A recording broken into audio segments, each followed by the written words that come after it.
Optimisme iya, tapi kita mesti realistis. Angka 5% indef itu adalah angka realistis pemerintah dengan target 5,4. Harus melakukan apa?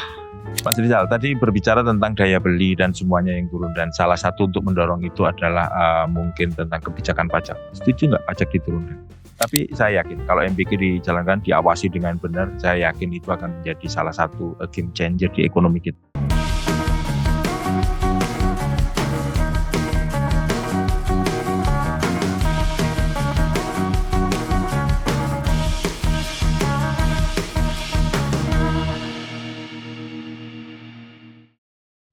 Cuan Iki edisi kali ini, episode kali ini spesial karena ada sesuatu yang baru. Karena Don Cuan ngajak kalian untuk menyaksikan setting baru. Lihat loh, settingnya baru dan pakai studio baru ya. Karena memang tahunnya tahun baru di tahun 2026.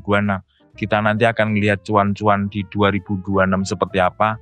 Tentu dengan expertnya, dengan pakarnya. Sebelumnya mengucapkan selamat tahun baru 2026 ini dulu. Semoga di 2025 kemarin tetap bahagia dan sehat dan cuan. Di 2026 cuannya juga pasti nanti ya harus optimis, harus nambah. Yang pasti kalau pengen cuannya nambah, tahu cuannya seperti apa, harus nonton Cuan Iki terus di 2026. Saya yakin kalian akan semangat untuk mendapatkan cuan. Nah, seperti apa kita kehadiran tamu dari... Ini agak keren ini sering jadi narasumbernya Investor Daily nanti di tamu kita yang satu ini. Yaitu Mas Rizal Taufikur Rahman dari Kepala Pusat Makroekonomi dan Keuangan Indef. Mas Rizal? Ya. Atau Mas Taufik? Rizal. Rizal aja, Mas Rizal aja. Nih kalau lihat jabatannya kan luar biasa. Kepala Pusat Makroekonomi dan Keuangan. Ngomongin makroekonomi ya agak ngawang-ngawang dikit, tapi ini luar biasa. Apa kabar Mas Rizal? Baik, sehat. Katanya agak bindeng-bindengnya agak. Biasa cuaca. Cuaca bener. Cuacanya memang nggak enak.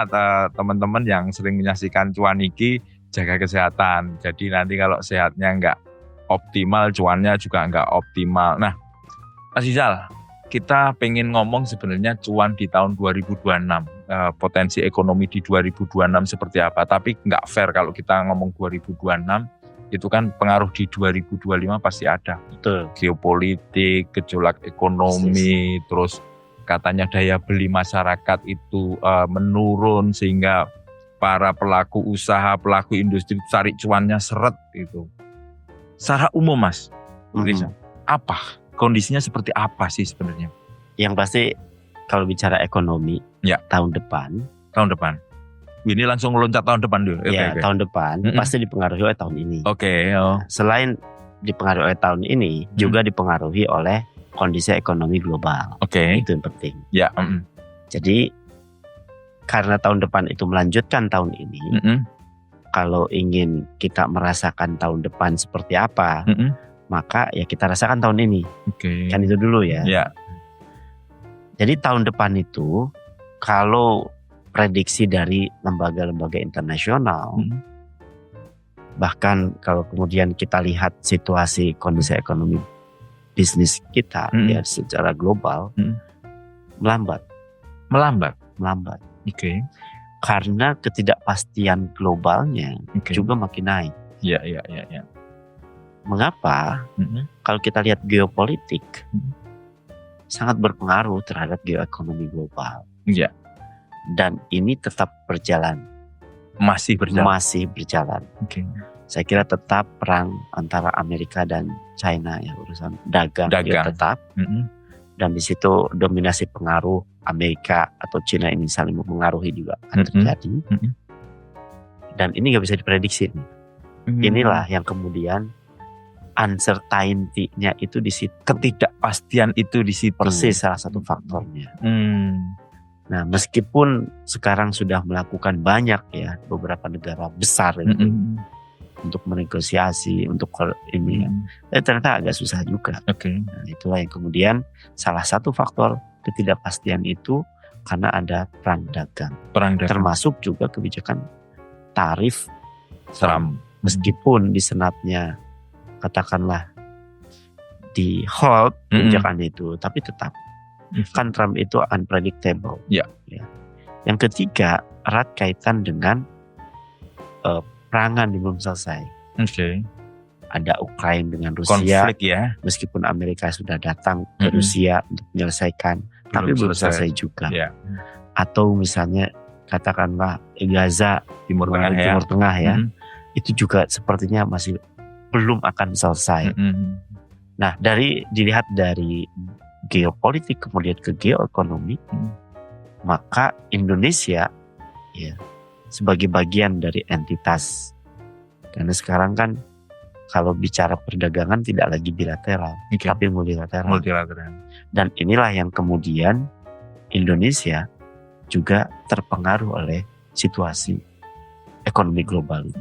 Termasuk Indonesia itu sebagai negara importir bagi Amerika untuk komoditas-komoditas yang notabene ya, dibutuhkan oleh Amerika, dan kita pun secara ekonomi ini juga dibutuhkan oleh Indonesia. Misalnya elektronik, TPT ya, tekstil dan produk tekstilnya. Kemudian juga furniture. Ya, itu juga sangat besar dan Amerika termasuk market kedua. Market kedua. Kadang jadi market ke-1 juga gitu ya, dengan China. Inilah yang kemudian bagi Indonesia akan berpengaruh terhadap kebijakan-kebijakan di tahun 2026. Ya. Dan tentu kebijakannya kan pasti direspon oleh 2 kebijakan. Kalau tidak fiskal, maka kebijakan moneter. Nah, kalau kemudian kebijakan moneter, otoritas di Bank Indonesia, dan kita bisa tahu sekarang kebijakan otoritas Bank Indonesia ketika menetapkan salah satunya suku bunga, menurunkannya, turun atau naik kan gitu. Kan sekarang udah diturunkan 3 kali nih. 3 kali ya. Hanya saja permintaan kredit itu kan masih melambat juga. Cost of creditnya masih tinggi. Yes, gitu. Padahal ada tambahan di sisi fiskal berusaha mengguyur sektor uang. Kemarin ya Purbaya 200 triliun tambah 70 tapi itu pun masih belum efektif juga. Ya. Saya kira 2026 kalau tidak ada kebijakan yang spesial. Kebijakan yang spesial. Mix policy-nya baik fiskal maupun moneter. Sepertinya tidak akan jauh berbeda dengan 2025.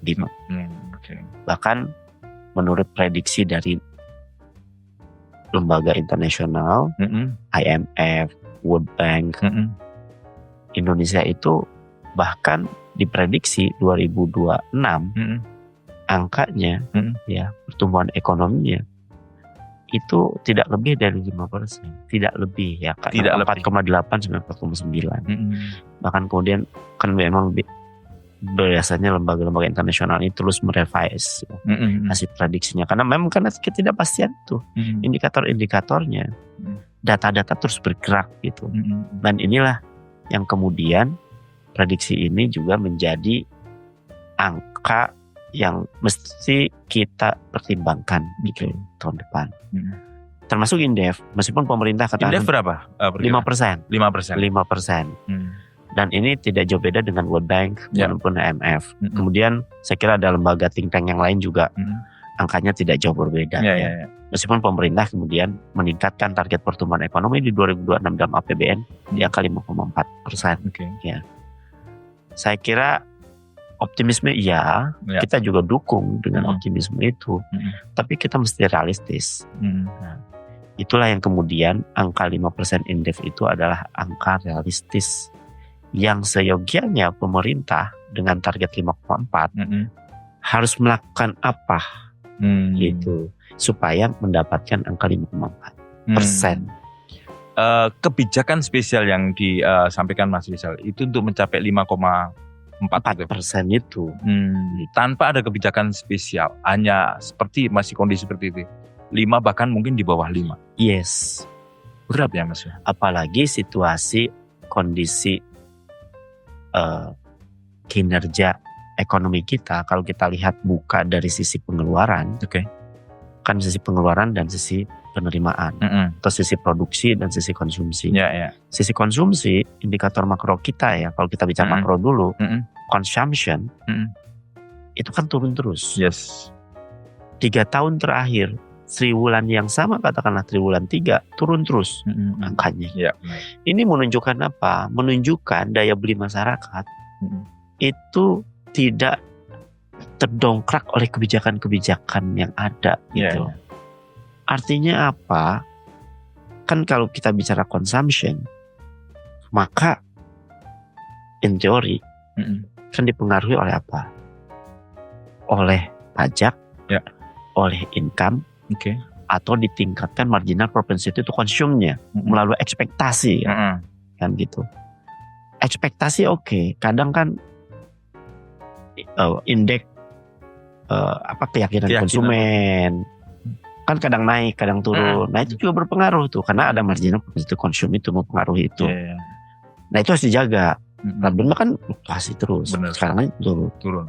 Kemudian disposable income kan gitu ya. Artinya pendapatan dikurangi pajak kan. Nah pajak relatifly sekarang itu juga cukup membebani juga bagi orang yang bekerja di sektor formal. Pasti kan terkurangi itu oleh pajak. Mau tidak mau ya kan menurun kan. Secara real, apalagi misalnya tidak dijaga harga barang-barang maupun jasa, karena itu akan menggerus daya beli masyarakat. Nah, yang paling memungkinkan memang kalau ingin mendorong consumption tadi, ya dengan meningkatkan daya beli adalah lewat apa? Ya ada memang jangka pendek, jangka panjang. Jangka pendeknya? Jangka pendek mau tidak mau bansos. Tapi bansos kan untuk level menengah ke bawah terutama. Apakah itu cukup efektif? Ya, short term kan. Hanya untuk menjaga, tidak jatuh. Karena begini, karena struktur ekonominya, kalau kemudian didorong untuk meningkatkan upah, kan gitu ya. Kan mau tidak mau lapangan kerjanya diperluas atau upahnya dinaikin. Industri siap nggak itu? Nah itu dengan UMP sekarang naik tak per 21 November katakanlah kan naikin. Saya kira para pengusaha juga sepot-sepot kan. Kan mau tidak mau biaya operasionalnya lewat UMP kan jadi naik. Karena basicnya kan pasti pertumbuhan. Makanya angka pertumbuhan ekonomi itu harus presisi, harus benar. Karena itu dipakai untuk menghitung salah satunya UMP. Gitu. Makanya kemudian kalau kemudian anomali antara angka statistik dengan realitas itu yang bahaya. Makanya gap angka statistik dengan realitasnya itu harus benar-benar dijaga. Harus presisinya. Betul. Makanya ya, itu pertama ya. Jadi in long term maka harus meningkatkan consumption itu lewat apa? Penyerapan tenaga kerja. Lapangan kerja. Lewat pergerakan investasi, realisasi investasi di sektor apa? Kan pertanyaannya itu. Yang bisa menyerap padat karya, yang bisa menyerap jumlah tenaga kerja banyak. Selain padat modal juga tetap dijalankan. Jadi komplementasi dari kebijakan ketenaga kerjaan itu menjadi penting. Justru ini fundamental dan jangka panjang. Yang kedua ya, selain tadi income dan minat tenaga kerja, juga ini yang satu dekade ini penyerapan jumlah tenaga kerjanya bukan formal masalahnya, informal 60%, bayangkan. Yang formal 40%. Kan kalau informal nggak masuk hitungan. Bayangkan 60% nggak masuk hitungan loh. Jadi loss semua kan. Nanti teriak-teriak itu underground ekonomi yang itu yang bisa disebut underground.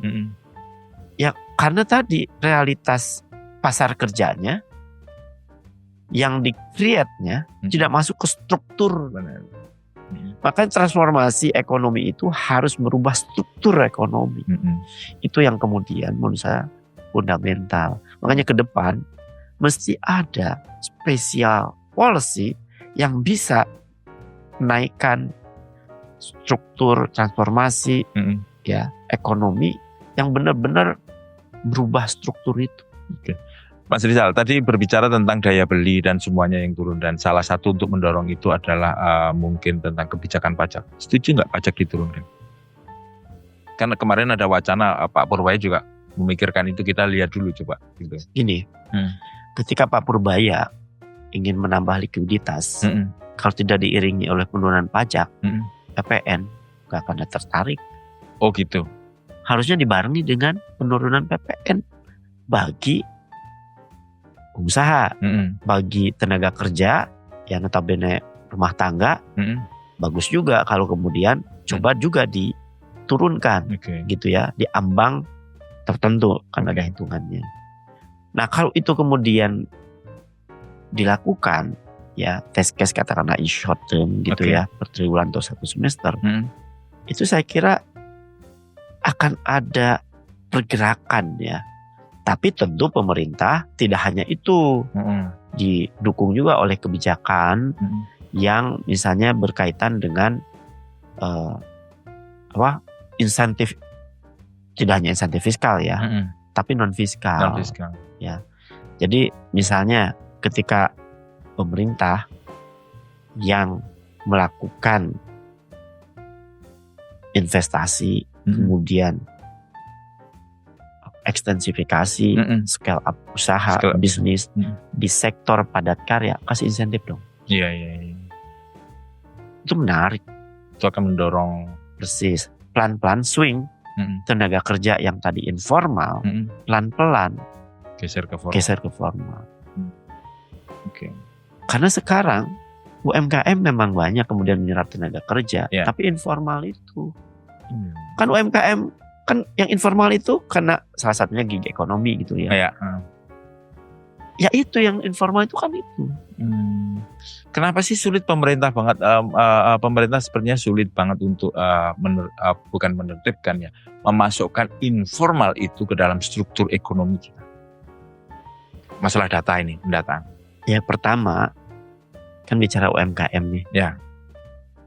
Kalau bicara formal, tentu kan usaha itu punya syarat-syarat. Yes, terdaftar. Nah, syarat-syarat itulah yang masih belum banyak memenuhi. Makanya UMKM ini sebagai backbone ekonomi kita, dorong gitu, naikin kelasnya. Otomatis tenaga kerjanya kan juga akan berubah statusnya kan. Mas, saya tuh pernah ngobrol juga Mas Rizal.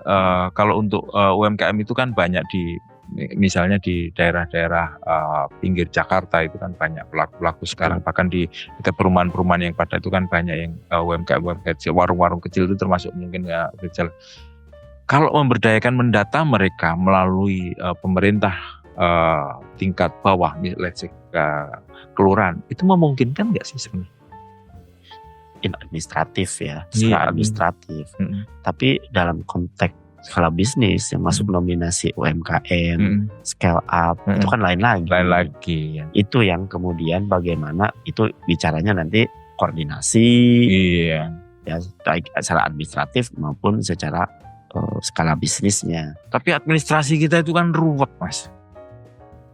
Ya itulah salah satu tahun depan masalah yang begitu yang harus diperhatikan. Karena birokrasi, administrasi yang selama ini mestinya yang dianggap menghambat percepatan transaksi ekonomi, tidak hanya antar sektor, tapi juga antar pelaku ekonomi, antar pelaku usaha, itu menjadi penting.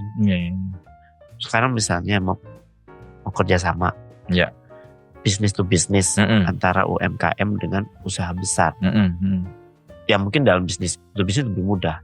Tapi mestinya pemerintah itu tadi supaya UMKM ini cepat naik kelas, maka harus ada tidak hanya deregulasi, tapi juga insentif, fasilitas ya bagi UMKM yang mau naik kelas, yang mau melakukan usaha di sektor padat karya, yang mau merealisasikan, kemudian komitmen gitu ya, untuk mengembangkan itu, saya kira dikasih dong insentif. Nah, bayangkan ada sebuah usaha yang bisa menyerap tenaga kerja banyak gitu, dan itu informal. Bayangkan 150.000 orang katakanlah di gig ekonomi, dan itu ada 120.000. Gimana status mereka? Ya. Padahal dan itu nggak masuk tuh ke PDB. Iya. Kan kalau masuk PDB dahsyatullah itu. Dahsyatullah. Dan itu baru satu sisi itu. Belum sektor-sektor lain UMKM yang selama termasuk juga lapangan kerja yang di-create oleh program pemerintah itu sendiri. Ya. Kan pemerintah itu meng-create market nih sekarang. Iya.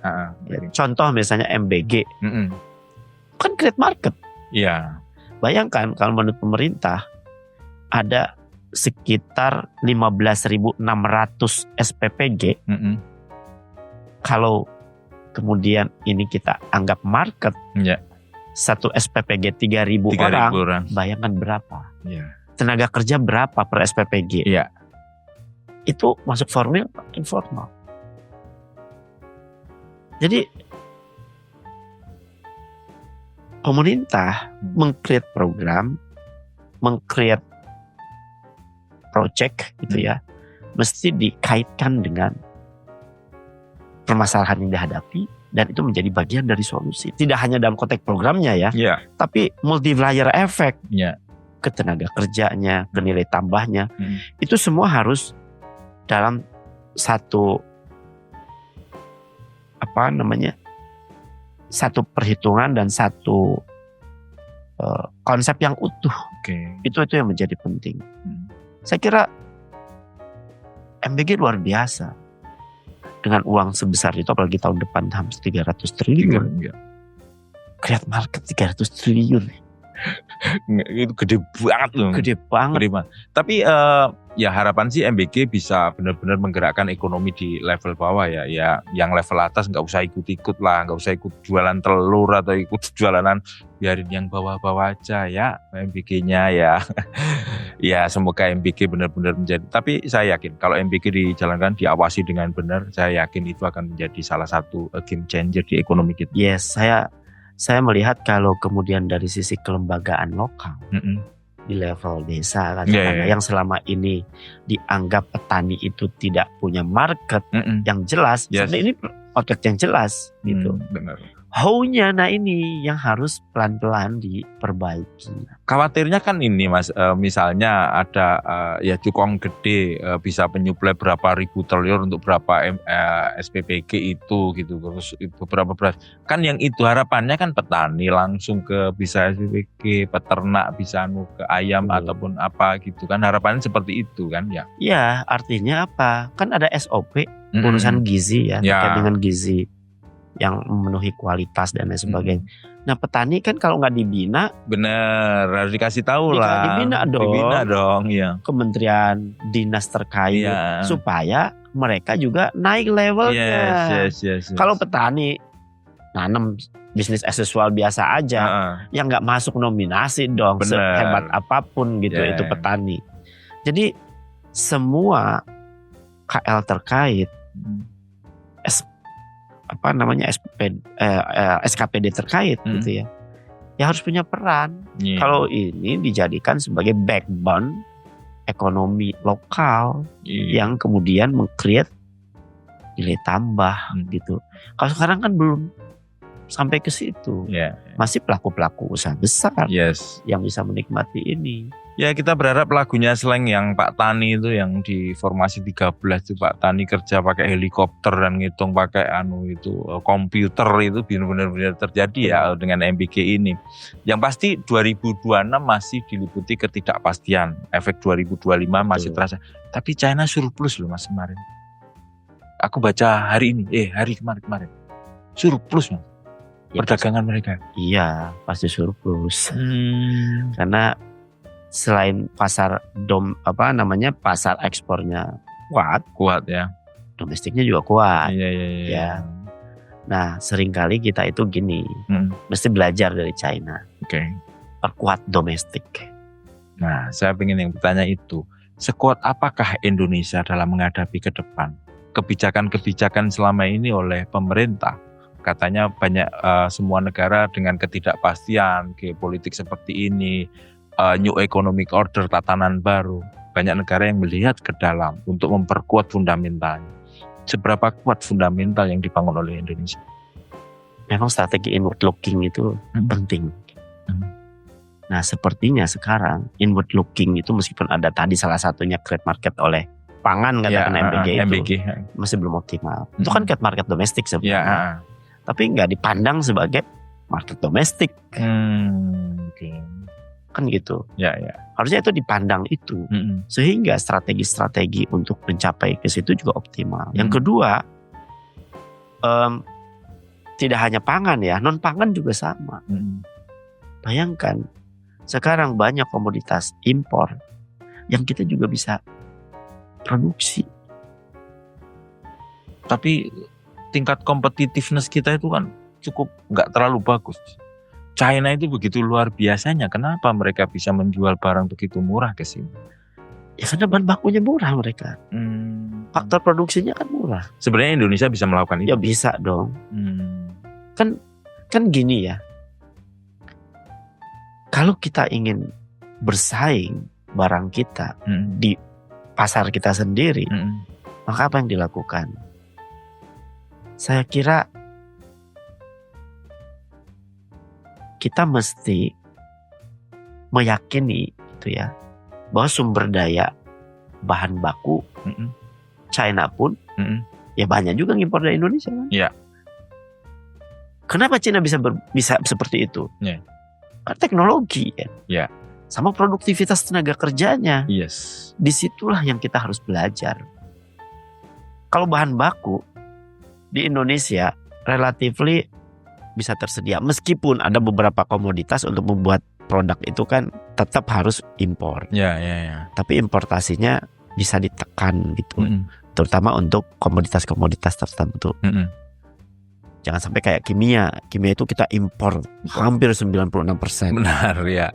Ya karena butuh lab, butuh macam-macam, dan infrastruktur itu di Indonesia jauh. Ya kita lebih banyak ke China sama India kan gitu. Wah, kalau misalnya Indonesia mau ke situ, ya siapkan dong. Harus siapkan petanya ya dong, gitu. Ya, bring sampai tergopoh-gopoh gitu misalnya untuk menciptakan. Nah, tapi kembali lagi Mas. Jadi bagaimana? Ya kita mesti memperkuat di teknologi dan juga sumber daya manusia. Kalau China itu sebelum memproduksi barang, dia kan biasanya membuat kawasan. Sebelum buat kawasan, siapkan SDM-nya dan teknologinya. China itu hebatnya adalah bagaimana mereka mengadaptasi, kemudian memproduksi, dan meng-create market, dan government itu menjadi marketing intelijennya gitu. Iya benar. Nah kita ya misalnya kedutaan ataupun katakan perwakilan perdagangan atau investasi di luar negeri, fungsi optimal nggak di situ? Sebagai market intelijen salah satunya misalnya. Itu juga menjadi penting, menjadi catatan gitu. Jadi tidak hanya semata-mata diplomasi politik atau perdagangan atau investasi, tapi optimalkan prospek-prospek market yang itu menjadi trigger ya Indonesia ke depan. Sebenarnya kalau Indonesia dengan sumber daya alam dan sumber bahan bakunya itu kan kita begitu luar biasa. Kalau dikawinkan dengan teknologi itu menjadi kekuatan yang dahsyat ya sebenarnya. Oh iya, pasti Mas. Jadi kan ekonomi itu untuk mendorong growth-nya produksi, kalau teori endogen, ya, menurut Solow saja kita ambil misalnya theoretically-nya ya, itu teknologi sama produktivitas tenaga kerja. Itu Indonesia apa sih nggak ada di situ? Tambang banyak. Potensinya luar biasa. Pertanian apalagi ya. Perkebunan, waduh, sekarang lagi dibuat juga di Sumatera sampai sebegitu. Iya. Perikanan di laut. Tinggalan nih. Sebenarnya cuma masalahnya sekarang adalah apakah sumber daya alam tadi itu mau dikelola dengan katakanlah good practicalnya yang baik gitu. kan setiap sektor, setiap bidang itu ada good practice-nya gitu ya di sektor masing-masing. Nah itu terus tentu saja marketnya. Nah kalau market ekspornya kita kalah selalu bersaing, market domestiknya dong. Iya, kita juga punya penduduk Penduduk banyak seperti Amerika kok. Iya, 280 juta. Amerika 310 juta. Iya. Kenapa market domestik? Problemnya market domestik kita daya beli kan sekarang problem. Nah, daya beli create perbaiki. Oke, daya beli dinaikkan salah satunya loh, diturunkan pajaknya Pak Purbaya. Ya ini Pak bisa menjadi pertimbangan pemerintah. Tadi kan Mas Rizal juga kalau memang ada likuiditas ditambahi dengan penurunan pajak ini akan daya dorongnya akan lebih kencang lagi. Tapi kemarin juga ngobrol dengan beberapa stafnya Pak Purbaya itu, ya efeknya akan kelihatan di Januari, Februari itu akan yang 200 sampai tambahan 70 triliun akan terasa di bulan itu. Kita akan lihat itu Mas Rizal. Artinya di 2026 masih ketidakpastian. Lalu kalau melihat sebenarnya di Oktober ketika Pak Purbaya menjabat menggantikan Bu Sri Mulyani, ada rasa karena ada perubahan kan, pasti akan ada rasa kepercayaan diri para pelaku usaha kayaknya sempat muncul lagi. Apakah itu hanya sesaat? Apakah nanti tercermin bisa di 2026? Gini, ketika pergantian menteri, market itu kan di sektor keuangan. Pasti lihat prospek ya. Oke. Pastian. Ya. Ada perubahan kebijakan nggak? Ya. Jangan sesekali merubah kebijakan. Apalagi kebijakan berkaitan dengan investasi. Investasi ya. Pasti wait and see. Dan sampai sekarang ketika ada perubahan kebijakan yang berpengaruh terhadap investasi, ya ini seperti ini. Oke. Nah, bahkan BUMN Himbara ya di mandatori untuk mendistribusikan itu tambah berat lagi kan. Iya. Padahal sebelum itu pun mereka udah berat gitu untuk meng-create market kredit. Ditambah ini, meskipun itu pun market kreditnya bebas bagi skala usaha yang besar, menengah, kecil. Ini tiba-tiba harus ya yang UMKM. Sebenarnya kalau Himbara itu tidak usah ditargetkan mendapatkan profit yang gede juga nggak apa-apa kan? Kadang di target KPI juga oleh oh iya, itu kan masalah performance kan. Ya, tapi kalau performanya misalnya lain, performanya adalah bahwa apa kebijakan dia, misalnya bisa menyalurkan kredit semakin banyak, cost of creditnya semakin bisa ditekan lebih bagus lagi, otomatis pendapatan dia akan turun dan semuanya. Tapi ada efek-efek multiplier efek yang lainnya, itu kan mungkin bisa jadi salah satu KPI mereka toh. Oh iya, pasti. Kenapa itu nggak mau dijalankan oleh mereka? KPI-nya selalu ngomong profitku naik gitu. Ya karena KPI-nya itu, kalau mau lebih ini ya tambah dong KPI-nya. Iya, harusnya ngomongnya KPI profit itu menjadi KPI kedua atau ketiga, yang lain kamu kreditmu yang penting nyalur. Betul. Gitu aja. Misalnya ya makanya tadi di sektor keuangan, di sektor fiskal harus sama-sama duduk bareng lagi dan harus sinergi. Benar. Jangan sampai yang ini lari, yang ini policy mix-nya harus. Betul. Jadi dua-duanya gas remnya harus pas gitu. Jangan gas dan rem barengan. Harusnya kan gas remnya dibuka kan gitu Mas. Iya. Dolarnya kuat tambah. Waduh, berat lagi pengusaha itu nanti. Bisnis apa ke depan yang prospek? Salah satunya adalah sertifikasi. Ya. Dan di Eropa itu kalau kita lihat negara-negara majunya nggak merusak hutan. Kita mesti belajar bisa ke Swiss. Yes. Swiss luar biasa, hutannya masih terjaga. Dia reboisasi lagi ya Mas? Atau memang tetap dijaga? Tetap dijaga. Aku itu khawatir Mas, penduduk kita 280 juta, selalu ngomong potensi ekonomi digital kita tinggi.